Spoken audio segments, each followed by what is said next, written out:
সেই আলেমের বাবার কাছে গেছে, বাবা জীবনে আমি তোমার মুখের উপরে কত বরাবরি করেছি, সেই আলেমের সন্তান আজকে মদিনার বিচারে আসামি হয়ে গেছে, আসামি হয়ে গেছে। বাবা জীবনের শেষ একটা চুম্বন কপালে দিয়ে দাও, এই যুবক সন্তান আর তোমার কাছে ফিরে আসবে না। বাবা এই যুবক মদিনার দিকে যখন মা বাবার কাছ থেকে বিদায় দিয়ে গেল, আসার পথে এমন করে তোরা দাওয়াত করিয়া আসতেছে, সেদিন জুমার দিন।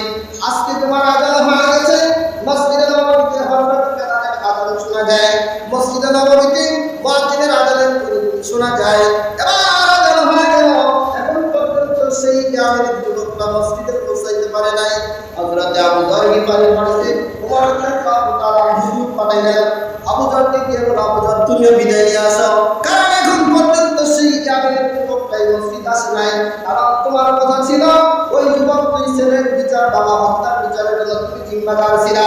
এই যুবকটা এখন পর্যন্ত পৌঁছাইতে পারে নাই, তুমি তাদের জিম্মাদারি হয়ে ভাই হয়ে এই যে বিচার ফয়সালা কাজ সম্পূর্ণ করতে বলেছিলে। তুমিও শেষ বিদায় নিয়ে চলে আসো। রাসূলের একজন জালিম কদম খাদেম ছিলেন, হযরত মুসা খাদেমে খায়রুল বাশার খিদমত মে জিন্দা বিনা না বানায়া আপনার। সুবহানাল্লাহ সুবহানাল্লাহ। রাসূলের একজন খাদেম, আল্লাহ রাসূলের একজন জালিম কদম খাদেম আবু যর গিফারী, তাকে আজকে এই হত্যার আসামি হয়ে গেল।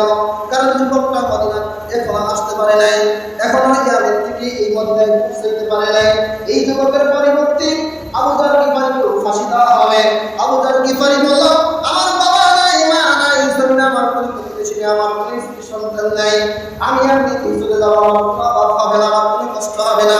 আমি চাই একজন মুসলমানের জন্য আরেকজন মুসলমান জীবন দিয়ে একটা ব্যক্তির কোরআনের ইনসাফ কায়েম করার জন্য, এই জমিনের ভিতরে কোরআনের ইনসাফ আইন প্রতিষ্ঠার জন্য, এটাই আমি চাই। এবার আবু যর গিফারী চলে আসলো মসজিদে নববীর ভিতরে পিতা হত্যার বদলা প্রতিশোধ হওয়ার জন্য, শুধিত করে দেওয়ার জন্য আবু যর গিফারী চলে আসলো। এবার মসজিদে নববীর ভিতরে নামাজ শেষ হয়ে গেল, এখন পৌঁছাইতে পারে নাই। হঠাৎ করে যখন আবু যর গিফারীর গলার ভিতরে সুন্দর করে একটা কালো কাপড় পরাইয়া দিল, এবার জল্লাদের কাছে তুলে দেওয়া হলো। এই সিংহাসনের আসনের উপর আবু যরকে উঠানো হয়েছে।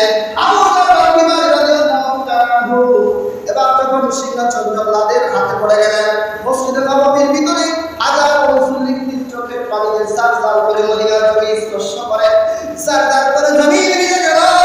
আর সাহাবীরা বলতে শুরু করলো, আজকে একজন অপরাধী মানুষের জন্য যদি অপরাধ মানুষের ফাঁসি হয়ে যায়, কিভাবে মদিনার সাহাবীরা রে তোরা সহ্য করবি বল? আবু যর গিফারী রাসূলের একজন খাদেম ছিল, এখন যুবকটা আসে না, হঠাৎ করে দেখলো প্রতিমধ্যে পশ্চিম দিগন্ত থেকে ধুলাবালি উড়াইয়া উড়াইয়া উড়াইয়া উড়াইয়া উড়াইয়া আসতেছে গতিতে। আসিয়া যখন দেখলো ওই যে 40 দিন আগে যে যুবকটা চলে গেছিল, আজকে সেই যুবকটা উপস্থিত হয়ে গেল। সুবহানাল্লাহ। উপস্থিত যুবকটা এসে গেছে, আসিয়া দেখে আরেকটু দেরি হলে আপনার কিনে যায়, ফাঁসি নিয়ে যায়। এই পর্যন্তই থাক, আগামী